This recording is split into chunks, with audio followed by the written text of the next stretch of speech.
Good morning, everyone. Welcome to our Windsor Budget Forum. My name's Steve Picaro. I'll be your moderator today.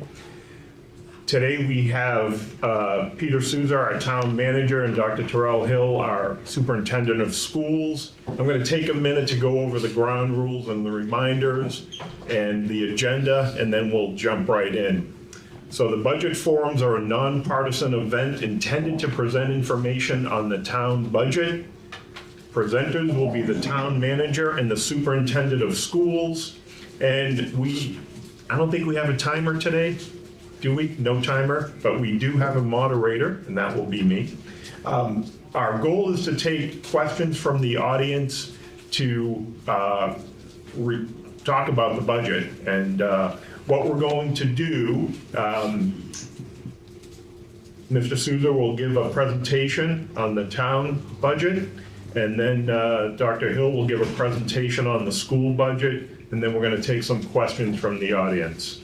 Again, a couple guidelines here. We want to make sure that we keep everything professional. We're going to be appropriate and respectful with the questions. Please raise your hand, and I think we may have another microphone, or you can come up if we can't hear you. Small group, I think we can hear you. And our goal is to make this informational. Without further ado, I'm going to send the microphone down to Peter. Thank you. Thank you, sorry. Thank you, Steve.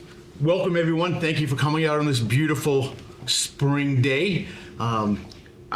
Some cases I'd like to be mowing my grass right now. Mm-hmm. It seems to be growing an inch an hour, so maybe we'll be able to get it before it rains later on in the week. But we are here to talk a little bit about the FY25 proposed budget.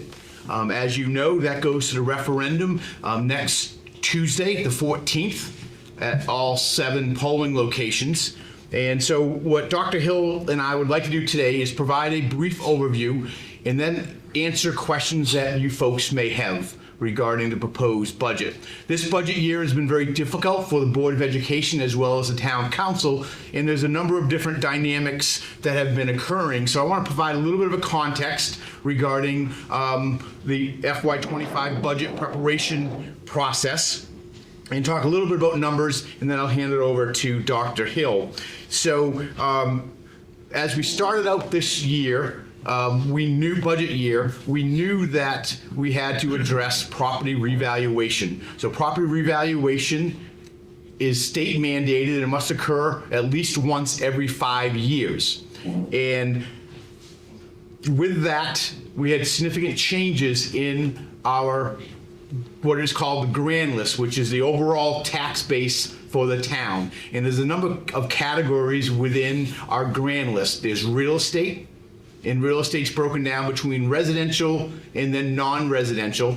There's motor vehicle component, and then there's personal property component. And so there are significant changes among those categories. For example, residential values increased on average 51%. That is a tremendous increase. The commercial or industrial part of the grand list went up as well, but it only went up around 6% or thereabouts. And so you can just see that in itself was a significant, proportionally was a significant difference. We also had our motor vehicle part of the grand list actually decrease. Motor vehicle values decreased by about $19 million. And so that is after the last 4 or 5 years of seeing a significant increase in motor vehicles, as we all know, but that decreased. Within the commercial and industrial component, we had over $100 million worth of assessed value decrease because of the office market. All those large office buildings, not only in Windsor but across the region and across the country, are now at least 50% vacant, if not more. And so the values of those properties decreased substantially. And I go into those details because what that effectively does through mandate is shifts the tax burden, if you will, from our non-residential to our residential portion of the tax. So a year ago, residential, which is basically in Windsor's basically single family and duplexes, those cover approximately 44% of the overall grand list. With property revaluation, that is now over 50%. Well, 52%, if my memory serves me correctly. And so that's when you hear the town council talk about shift, that's what's happening, is a shifting. And again, it's due to the state mandated revaluation. We also had on both the Board of Education side and the town side a whole series of inflationary pressures upward. So our property insurance has increased, our liability insurance has increased, health insurance, medical costs are increasing. And not unlike what we all see in our own homes as well. So we also have had the need to try to meet as much of the demands for services to maintain our service levels at its current level. Unfortunately, both on the town side as well as on the Board of Education side, this budget here does reflect reductions in the proposed budget. So the town council took action about a week ago to reduce the proposed budget by $2 million. So $1 million from the Board of Education side, and Dr. Hill will talk a little bit of those reductions, but also $1 million from the general government side. And the town council's goal on the general government side was to not reduce any, if possible, not reduce any positions, any full-time or part-time positions. So what they did was reduce monies that were going into some capital accounts for repaving and for sidewalk maintenance, as well as monies that were being set aside for future liabilities related to retiree health insurance. And that pains me because the town council over the last 10 years have worked hard to start to put money aside for those long-term retiree health benefits. And unfortunately, this year the town council's had to retract or go backwards from that progression in setting aside monies. But that was in an attempt to maintain the current service levels and meet the service demands that we're seeing across the organization. So the expenditure level that's being proposed to the voters is a $4.4 million increase, which is on a percentage basis approximately 3.2%. So pretty much in line with or a little bit below inflation overall. In terms of property revaluation, the town council chose to phase what we refer to as phasing in property revaluation. So instead of taking revaluation all in one lump sum, which if they had done that, folks would have seen approximately 18, depending on your own individual house, somewhere around 18 to 20% increase. And so they basically split that into 2 years. And so your assessed valuation, you all got notices around, whoever owns property got notices back in November. And so those increases basically, instead of, like, I'll speak to my wife and my home, our house went up 58% in value. And so instead of going up the full 58%, it's going to go up half of that in year number one. Our taxes aren't going up by 24%, but our assessed value in which taxes are predicated upon, and part of that formula, is going to go up, in our case, 24%. Our overall, when you do your taxes, the mill rate comes down, gets reset. Instead of at 33.6 mils, it's going to be just over 30 mils. And so therefore you cannot take what you got in November. If your house went up 50%, that is not what your taxes are going to go up. Your taxes are going to be less than that. And I encourage everyone that owns property is to go on the town's website. We have what we call our tax calculator. And you can look up your property specifically, and you can see what the proposed budget with revaluation will how that will impact your tax bill for this summer. So that's a high-level overview. Love to take questions after Dr. Hill presents an overview of the Board of Education budget. And so with that, Terrell? Thank you. Good morning, and thank you, Peter, for starting us off. I figured it'd be best if Peter starts off because he can explain all of that. And I've been watching your faces and sort of like church. I've been getting some amens in the faces, and I got some like, I don't know about that. Let me read my Bible more. But Were they nodding off though? no. Good. The crowd is paying attention for sure. So I won't go through all the details and read back to you what's on the paper, but I will share because I do see some new faces that I'm not used to seeing at these. So just understanding how I do go about doing the budget. And yes, the school district's budget is the largest percentage of the town's budget. So that's not abnormal for folks who don't know that. That's the case everywhere where there's a school system in a town or a city. That's just what it is. But I start off looking for savings away from the classroom. And what I mean by that is I don't want to cut teachers and direct services to students. So I use the term starting off as far away from the student as possible, because after all, that is our job, is to educate our students. And if we start cutting closest to the students, then we're not fulfilling that job. And understanding the revaluation, for those of you who don't know, I too live in town. Unlike Peter, I don't know all the numbers that have changed at my house because my wife pays the bills. And I don't want to know the numbers because I've heard enough people fussing for months, and I've talked to Peter enough to know it's not going to be pretty, so I'll just let her pay the bill. And there is no superintendent. I say this every year, there's no superintendent discount. All right, I've been asked many times over the years, don't you get this, don't you get that? No one does my lawn for free. No one plows our circle. I don't get superintendent, no tax life, none of that. I'm a resident like you, and we pay the bill. Okay, so we're all feeling it. I can't say that I didn't expect us to feel this for the reval. I mean, it's every 5 years by law, right? Correct, 5 years. And if we've been watching what's been happening across the country, which I try to stay on top of finance and business things going on, the train was coming. We knew it. Like, if you were selling your house and moving somewhere, deep south cheaper, you were excited because you were getting a ton of money for your house.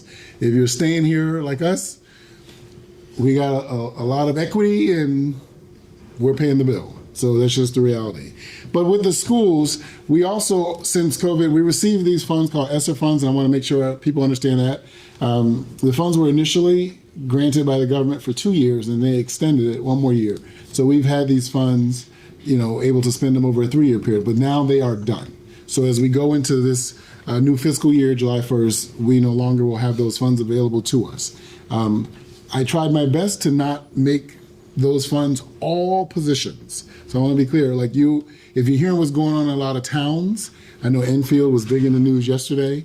I know Hartford is having a fire sale on their budget. It's crazy. But a lot of the bigger districts, they use those funds, and I'm not second guessing the superintendents, but to hire a lot of staff. And it's really hard to say, now I don't need this staff 3 years later. So that's where they're struggling. We hired staff, but we tried our best to, Ms. Batchelder right there, my business manager, we tried our best to be really smart about that because I didn't want to end up with this incredible fiscal cliff. I think we did a pretty good job. There were still some positions that we had to cut, but I was able to keep the positions that I think are most important, particularly around the SEL work that we're doing in the district. That's social emotional learning work. If COVID and the pandemic did nothing else, it exacerbated the need for those kinds of services, particularly in schools, but in our society at large. There was a whole lot of mental health stuff that was going on in our society that I think was actually getting overlooked. And I'm glad we were able to bring in folks who can help our students with that.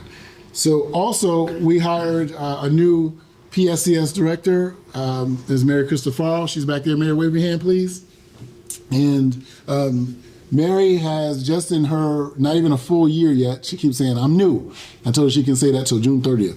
So she came in October, and Mary has been vigilant about really going through all of our PSCS records and contracts and the things that we do. And there are a lot of things, yes, Windsor's a giving town, on the PSES, that's special education for folks who don't understand that's the department.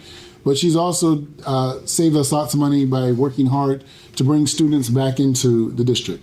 Not at a loss or a detriment to the student, but understanding that we actually have the professional staff and the wherewithal to provide the students better services here in Windsor than out there. And I've spoken at the Capitol for the legislature for the last couple of years about these outplacements. I'm very critical, and some may disagree, but I use the pseudonym there. They call themselves Sunny Acres, and they tell people we'll do all these amazing things for your kid.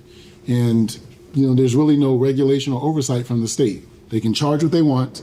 Their staff don't have to be certified, and you're saying you can do better than us.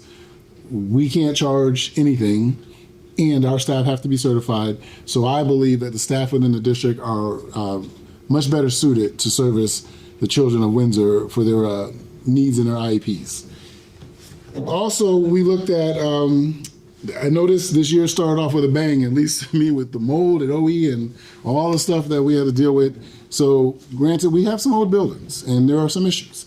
But when I looked at having to make cuts, because my initial budget proposal was 6.4%, to the Board of Ed, and that's what we brought to the town. And town council asked us to cut $1 million, as Peter said, and we did. And in doing those cuts, Ms. Batchelder and myself, I did not want, again, to cut personnel. I don't know how many of you have actually touched budgets at that level, but to cut $1 million and not cut people is pretty nifty. So we did it. There are some reductions here on the form. As I said, I won't read everything to you. You'll see some reductions, but a lot of those were folks who decided to retire or they moved on, and we looked and we said, hey, maybe we can have folks double up. So I've been doing it actually for a couple of years. When people leave, like we had our Office of Family and Community Partnerships person leave, so that was a 6-figure salary. And when she left for December, I had another administrator in the district pick up for slight pay raise, pick up that work. Actually, 2 people for pay raises pick up the work. So for pretty much a quarter of that person's salary, we keep moving forward with the work. So we're always, Ms. Batchelder and myself, we're always looking for savings. We don't just do it at budget time, but throughout the year, guys, I'm looking for ways to save. I have some people on my team in the district who are unhappy with me right now because we're restructuring, but that's because I'm trying not to cause people to lose their jobs. And so if I need you to do 2 things, not violating the contract, but I need you to do 2 things and you're used to doing one, people fuss because change, it is what it is. But during hard times, you gotta make hard decisions and everyone has to join in. So you see those savings there. And then of course, as Peter said, we can't control costs that go up with insurance, health insurance, everything else. So as much as the country is screaming about inflation and everything else, none of these big corporations are saying, you know what, you guys are feeling it. Let's lower gas prices. Let's lower health care. They're not lowering anything. So they're going to keep charging. And so ultimately with the reduction, you saw a $4 million increase. So we're at a 5.15% increase overall for our portion of the budget. And just keep in mind that $3 million of that $4 million increase is just for our contractual obligations for salaries alone. So there's no fluff in this budget at all. And this is where we landed. And again, it's a tough year for all of us. I too am Windsor, and we're all feeling it. Again, I don't know my numbers in my house. I don't even know if I want to go to the website and look it up. I'm probably going to just not do that. I will just sweat it out, and we'll just have to do what we have to do. So at this time, we can take questions from anyone, Peter or myself. I'll take that. All right, thank you both. And before we take questions, just a reminder, the form is presented by the League of Women Voters and Windsor CT Votes. We'll be meeting tonight at 6 p.m., I think, at Pequannock School. 6:30. All right, thank you. So if you want to join us again this evening and you feel like you have other questions, feel free to join us. So we're going to open it up to questions. Again, feel free to raise your hand. We're just going to go whoever raises their hands first. Yes, sir. Can you stand up if possible so we can hear you? Thank you. You'll hear me. Okay, excellent. My name is Richard Rutkowski. I live across the street in the 55 and over active community. There's not too many active people anymore. But we pay for our education, to educate our kids. We can have no kids under 18 years old in our community, okay? So I get a $1,000 exemption being a veteran. My question is, can you consider all our senior citizens getting an additional $1,000 exemption? Because we're taxed for the education, but we don't get it, okay? The other thing I have for Peter is we're only one of 6 or 7 towns and cities that pay our taxes once a year. That's a burden on most of the senior citizens in the town of Windsor. The city of Hartford pays their taxes 4 times a year. I would like to see us pay our taxes twice a year. There's a rebuttal to that. Well, we get the money all at once so we can invest it. But there's a 1-year turnover and things would equal out, I think, in the end. As far as education goes, we have these beautiful schools, okay? Why not have them open 12 months a year? Okay? I don't think the kids would mind. The teachers would still get the vacations. The kids would still get their vacations, but we will be utilizing our buildings. And most of the buildings, I think, have air conditioning in them, okay? All right, Rich, one more question. We got one more, 10 seconds. Okay. The other thing, I forgot, I got a senior moment. All right, join us this evening. We'll take care of part 2. All right, who would like to start first? Well, I only have one that I can actually answer. I think the other ones are more about Peter. So the 12 months, sir, Speak up. I have to speak up? Yes, you're very soft. I have never heard that in my, thank you so much. I've never heard that I have a soft voice. So I was saying that the only question I can address is the one you talked about using the schools for 12 months. Are you talking about year-round schools? Yes. So I'm just saying this is just a discussion, guys, so please don't nobody run out saying Dr. Hill said this is what we're doing. But I am a fan, I taught in the South, I'm a fan of year-round schools. But that would take some work. So I know I've been having some preliminary discussions, just conversations to get an idea. I've actually talked to some of my students in my student advisory groups, and I got them past like, oh no, to, well, that actually does make sense because there's a different format to how you do school. But that's a longer term conversation, just to share that part. As far as tax reductions for folks who don't have students in the school system, I don't get to make that call. I believe that would be a town council bylaw change of some type, but I will let Peter address those. Thank you, Terrell. The question relative to providing a tax reduction for either seniors or others that do not have children within the Windsor Public Schools, that is not allowed by the state of Connecticut. So state of Connecticut does not give the local municipalities that authority. What they do give to the state of Connecticut through various enabling legislation, the ability for communities to provide tax exemptions or tax credits to seniors that are over 65 and that meet certain income guidelines.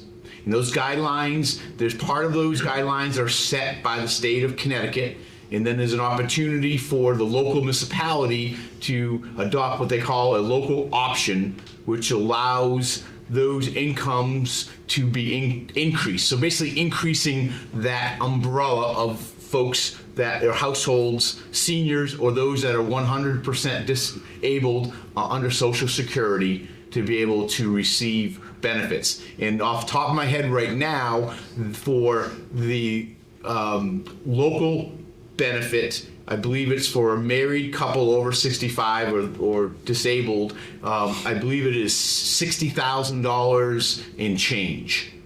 And so those folks who have not applied for that, and you apply every 2 years. And so if you have not applied, you can still contact the assessor's office at Town Hall up until May 15th to be able to, and they can walk you through. It's pretty simple. You basically need your tax returns, and so that's an opportunity. And some of those, all of those funds now are paid by the town of Windsor. So any of those tax exemptions or credits for the seniors disabled are now all basically spread back across all the other property owners in town.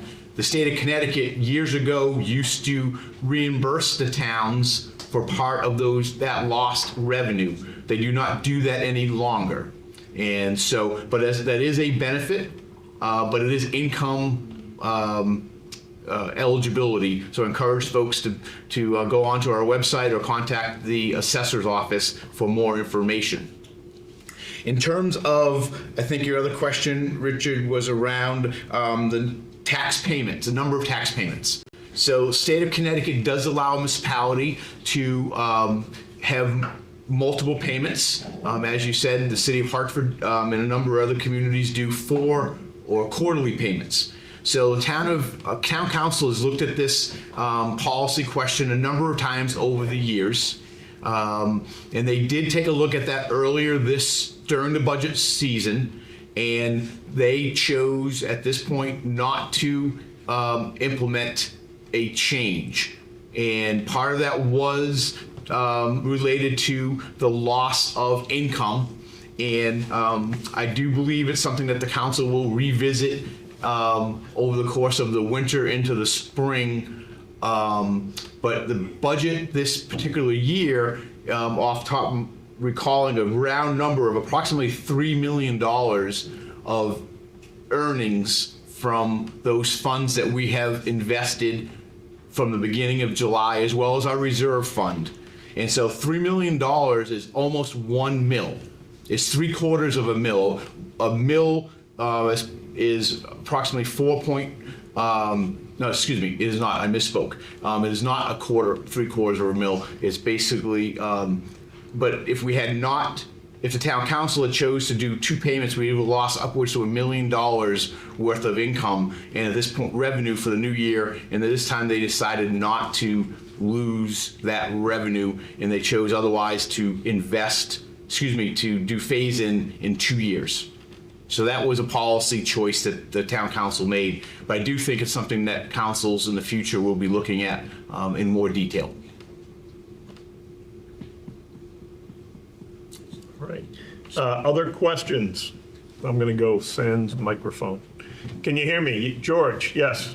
All the numbers in the budget brief, there's one that you don't have in there, $1,465,090. That with the use of $3 million of opening cash and $4.4 million being the increase. The total increase that all of us will be paying to property taxes through increased spending is about 1.1%, and that's nowhere in here. Can you confirm that and elaborate? Yeah. Thank you for the question. Yes, so it's in rough math. It is what we call the current levy. That's the money that is raised through taxes. For the current year that we're in, it is approximately $116,400,000. And for FY25, it's $117.5 million. So there's about $1.1 million increase that is going to be raised through taxes, and that is for residential properties, commercial, industrial properties together. So what the town council, as Mr. Slate mentioned, the town council did use $3 million of the town's reserve funds to mitigate the tax impact to the residents. So the vast majority of the tax increase that property owners will see in July, if the budget passes, is going to be related to property revaluation, meaning the value increase in your homes. Hopefully, George, that provided some context. All right. Other questions? Yes, Richard. I'll take my wife's time. Okay. How much has our gross, from all the warehouses that are being built, you know, that certainly has an impact, although we give them 50%, 25%, and 0%, okay? The other question I have for the Board of Education is, why don't we use maintenance people and rotate them from school to school? That would save us some money.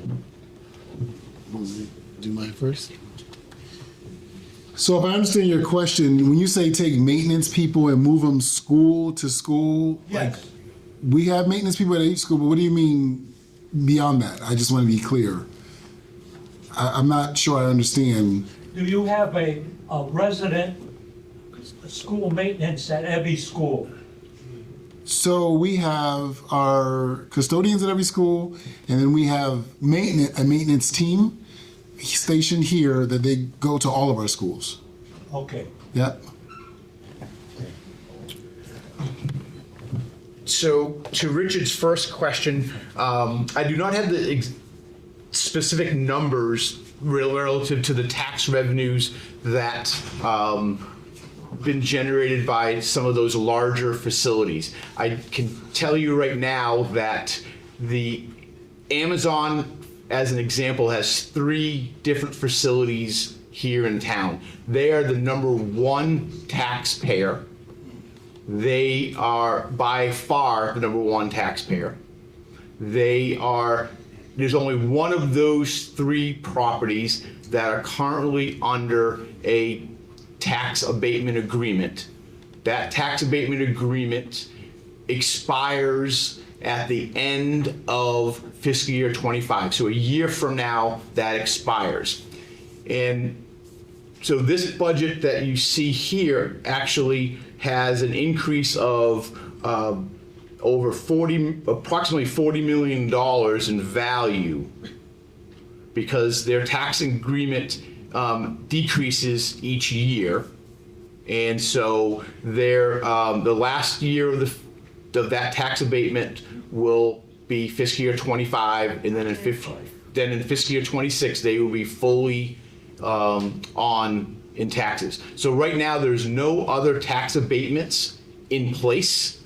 The town council has approved a tax incentive for a manufacturing company that's out of Baltimore that's looking to expand and build a new plant here in Windsor, but that will not go into effect until they have built the building. So the only tax abatement that's on the books right now that is active is in terms of industrial property, is the Amazon and Kennedy Road.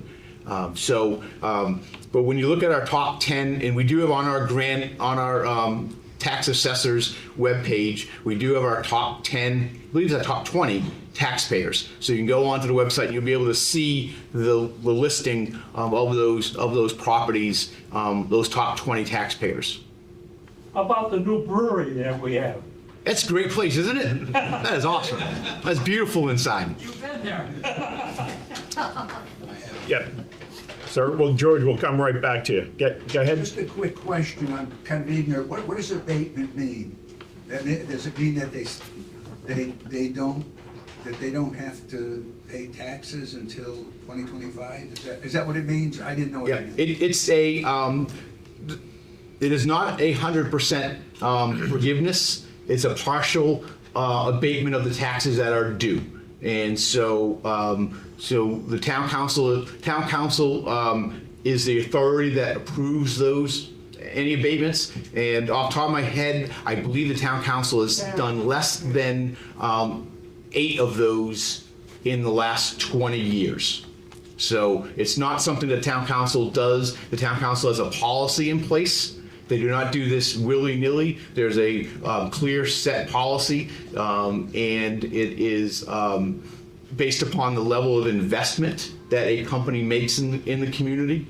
And so it's definitely more restrictive than what the state law allows. And so the town council has set that policy up probably about 15 or 20 years ago, and they've revised it as the world has evolved, but it clearly is more restrictive than what the state law allows.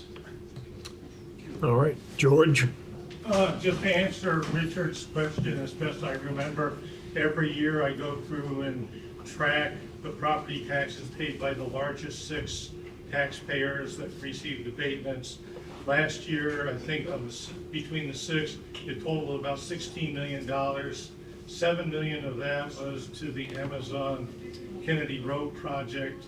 The crazy thing about that location was, of the $7 million, $5.5 million we never see because it's personal property inside, because their personal property on the grand list went up $200 million. But it was $16 million, so well over 10% of property taxes paid in this town are by only 6 large projects.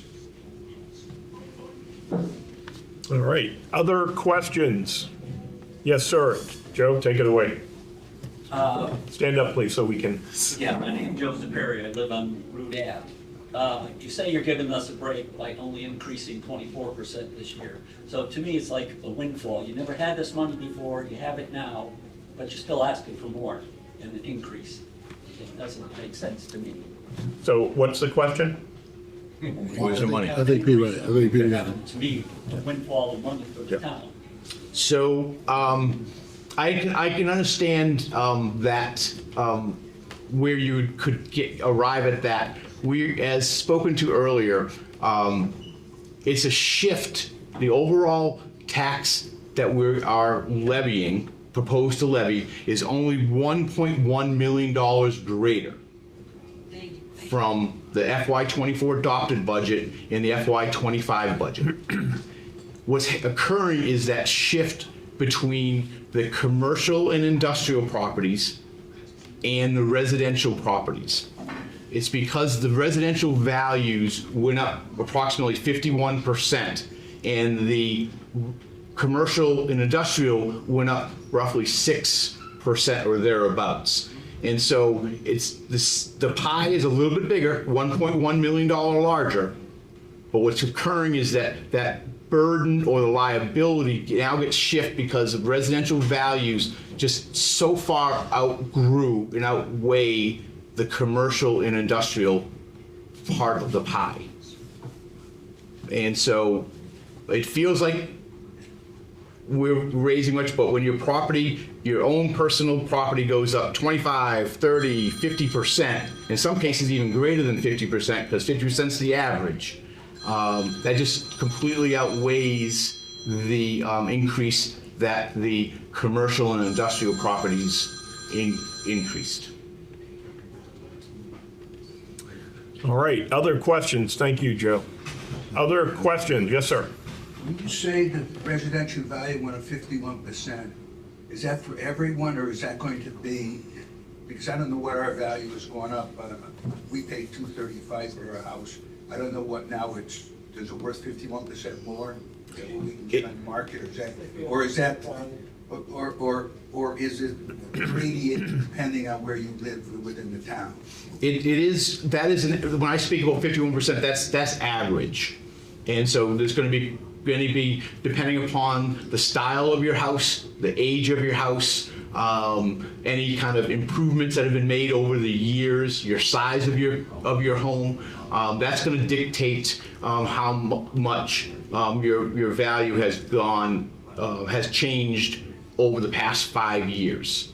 And so I do encourage folks to, if you're not as savvy with the computer like myself, I'm not that savvy, but I get to walk down the hall and ask the assessor to explain to me what's happening. But I would encourage all of you to call the assessor's office and get a clear understanding of how your value has changed. But you can go on the website and you can put in 275 Broad Street, ABC Main Street, whatever it is, and you'll be able to see, and we've broken it down how much of the increase is due to the budget, the expenditure side of the budget, and you can also see how much is due to the property, how much your property has appreciated over the last What's the 5 website that you use? You can go right to the town, right on the front page of the town's website. It's, Anita, help me, TownWindsorCT.com. townofwindsorct.com. Is it on your paper that he has? Yeah, and it is. Thank you, Terrell. It is here on. There's on the back of here. There are the website here as well.